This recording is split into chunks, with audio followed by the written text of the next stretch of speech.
কামদুনি কাণ্ডে ঠিকমতো তদন্ত করেনি সিআইডি, সেই কারণেই হাইকোর্ট থেকে জামিন পেয়েছে অভিযুক্তরা। সিআইডি তদন্তে অনাস্থা জানিয়ে এবার রাজভবনের দ্বারস্থ নিগৃহীতার পরিবার।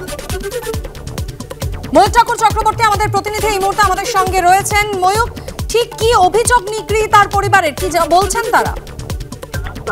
দেখো, কামদুনি কাণ্ডে নিষ্কাশিত অভিযুক্তের কিছুদিন আগেই কলকাতা হাইকোর্টের নির্দেশে তাদের জামিন হয়ে গেছে এবং তারপরই নিগৃহীতার পরিবার তারা সুপ্রিম কোর্টের দ্বারস্থ হন। তারা সিআইডি তদন্ত যে প্রথম থেকে চলছিল কামদুনি কাণ্ডে সেই তদন্তের উপর তীব্র অনাস্থা দেখায় এবং তারা যেটা বলে যে সিআইডি তদন্তের প্রত্যেক জায়গাতে অসঙ্গতি রয়েছে। তারা সিবিআই ইনভেস্টিগেশনের জন্য বারবার দফায় দফায় বিভিন্ন জায়গায় আবেদন জানিয়েছিল, কিন্তু কোনো সদর্থক ভূমিকা হয়নি।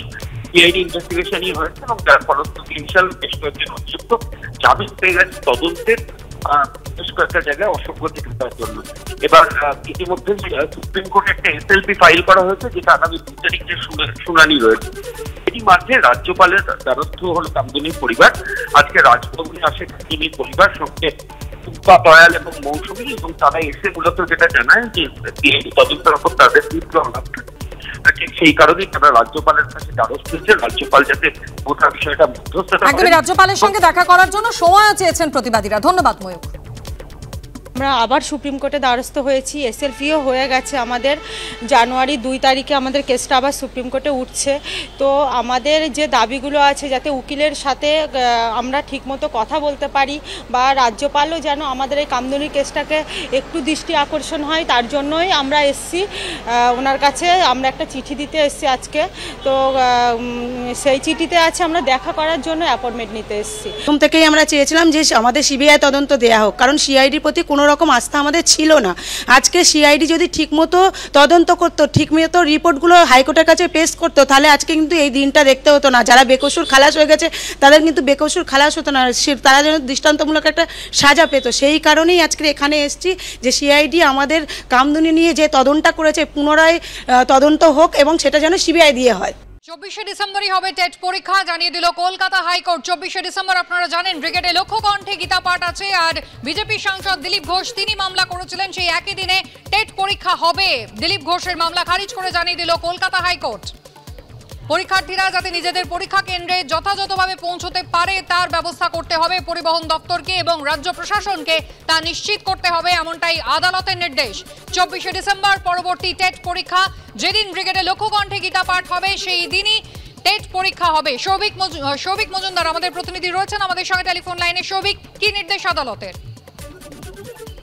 আদালতের নির্দেশ অনুযায়ী দিলীপ ঘোষের তরফ থেকে যে আবেদন করা হয়েছিল যে 24শে ডিসেম্বর পিছিয়ে দেওয়ার জন্য, সেই আবেদন খারিজ করা হয়েছে এবং মহামান্য প্রধান বিচারপতি বলেছেন যে 24শে ডিসেম্বরই টেট পরীক্ষার পূর্ব নির্ধারিত দিন ছিল, সেদিনকেই টেট পরীক্ষা হবে এবং কোনো পরীক্ষার্থী তারা যদি অসুবিধায় পড়েন তাহলে তারা যদি তাদের অ্যাডমিট কার্ড দেখান, সেক্ষেত্রে পরিবহন দপ্তর এবং রাজ্য পুলিশের তরফ থেকে তাদেরকে উপযুক্ত সহযোগিতা করতে হবে। তারা যেন নির্বাধায় পরীক্ষা কেন্দ্র পর্যন্ত পৌঁছতে পারেন সেই বন্দোবস্ত করতে হবে।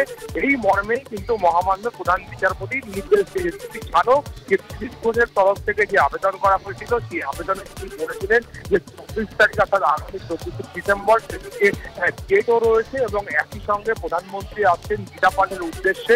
সেই দুটি অনুষ্ঠান একসঙ্গে থাকায় যারা টেটে যারা অংশগ্রহণ করবে তাদের কিন্তু অসুবিধার সম্মুখীন তারা হতে পারেন, এই মর্মে আশঙ্কা প্রকাশ করে কলকাতা হাইকোর্টের দ্বারস্থ হয়েছিলেন। সেই মামলার আজকে শুনানি হয় প্রধান বিচারপতির এজলাসে। প্রধান বিচারপতির তরফ থেকে সেই আবেদন খারিজ করা হয়েছে, অর্থাৎ 24শে ডিসেম্বর পূর্ব নির্ধারিত দিনেই টেস্ট অনুষ্ঠিত হবে এবং একই সঙ্গে প্রধানমন্ত্রীর যে অনুষ্ঠান রয়েছে সেটাও হবে। পরীক্ষার্থীরা যাতে কোনো রকম অসুবিধায় না পড়েন তার জন্য পরিবহন দপ্তর এবং পুলিশের তরফ থেকে উপযুক্ত বা পর্যাপ্ত যে পদক্ষেপ গ্রহণ করা প্রয়োজন সেই পদক্ষেপ গ্রহণ করতে হবে।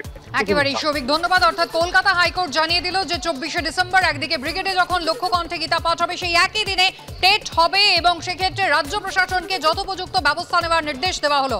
গতকালই রাজ্য শিক্ষামন্ত্রী ব্রাত্য বসু তিনি জানিয়েছিলেন ওই একই দিনে টেট পরীক্ষা হলে তেমন কোনো সমস্যা হবে না। কি বলেছিলেন ব্রাত্য বসু, শুনুন। সে ব্যাপারে আমরা পর্ষদের সঙ্গে কথা বলেছি। পর্ষদ যথাযথ সতর্কতা এবং খুবই সাবধানতা নিয়েছে এবং প্রশাসন সর্বজেলার আমাদের ডিএমএদের সঙ্গে কনফারেন্স কলও পর্ষদ হয়েছে পর্ষদের সঙ্গে। আমার মনে হয় না কোনো সমস্যা হবে।